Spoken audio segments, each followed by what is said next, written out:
Welcome, dear listeners, to another episode. Tonight, we delve into the spine-chilling experience of a daring individual who, driven by curiosity and the thrill of the unknown, decided to play a game known as the Midnight Man. This is Creepy with Coffee. When I was in Form 4, I loved reading ghost stories on a forum. I came across games like Bloody Mary, the Ouija board, Charlie, and many others. One game that piqued my interest was the Midnight Man. I was skeptical, thinking Western ghosts and our local ghosts might be different.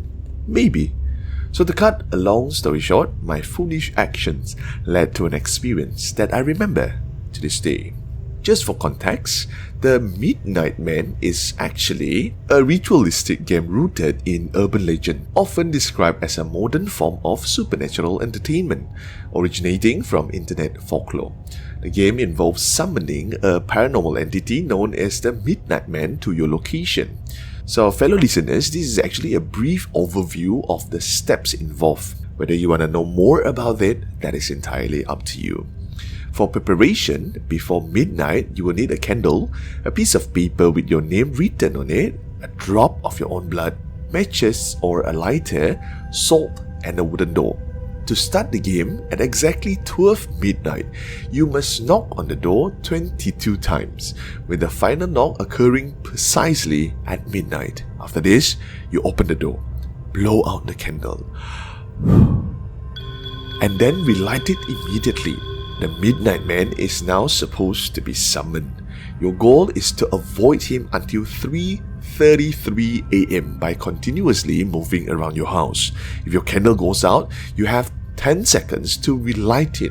If you fail, you must surround yourself with a circle of salt. The game ends at 3:33 a.m. If you survive without being caught by the Midnight Man, you win. If he catches you, folklore suggests you could be subjected to hallucination of your worst fears and even death. Well, it is not mentioned here. What do we win? So I would say, not worth the risk. Now, let's go back to the story.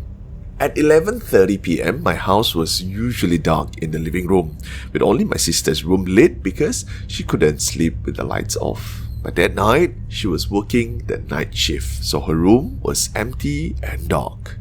Before starting the game, I ensured everyone was asleep and the living room was dark.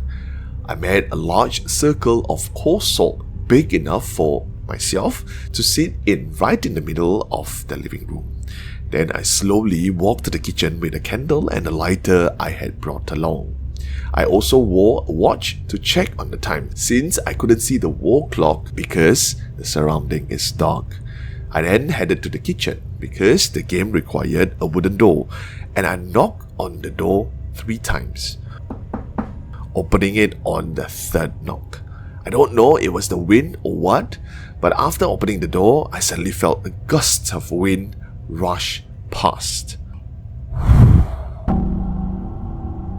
At this point, I was already scared, but the game had started, so I had no choice but to continue. I then closed the kitchen door and I lit the candle. My first attempts failed.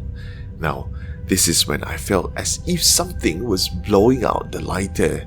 But after several tries, I managed to light the candle. I began walking around the house from the kitchen to the living room. As I walked, it felt like something was whispering very softly in my ear.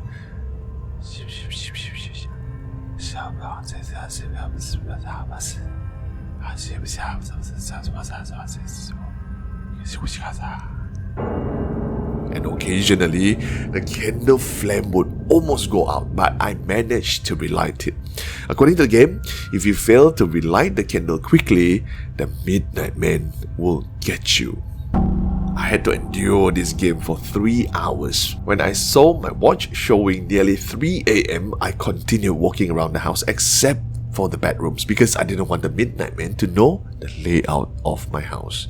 As the game was about to end, the candle in my hand went out again.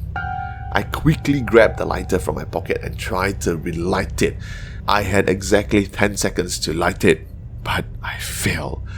So I quickly ran to the salt circle and I sat there until it was 3 a.m.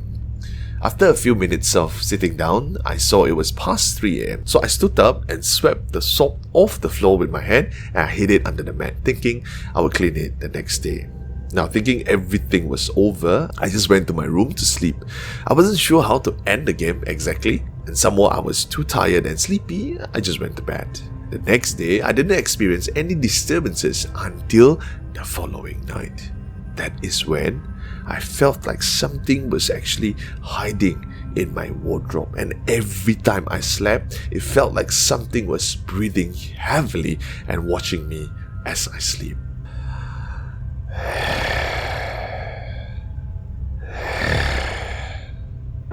And ever since then, I would experience sleep paralysis, making it very hard to move. I do not know whether I was too tired or had too many things in my mind making me hallucinate, but ever since that, I tried to stay strong by reciting Quranic verses. And also since then, I started playing Quranic verses on my laptop and became more diligent in praying. The disturbances weren't extreme, but there was an unsettling feeling. I got used to the disturbances until they eventually stopped on their own. It was definitely an unforgettable memory that still haunts me to this day.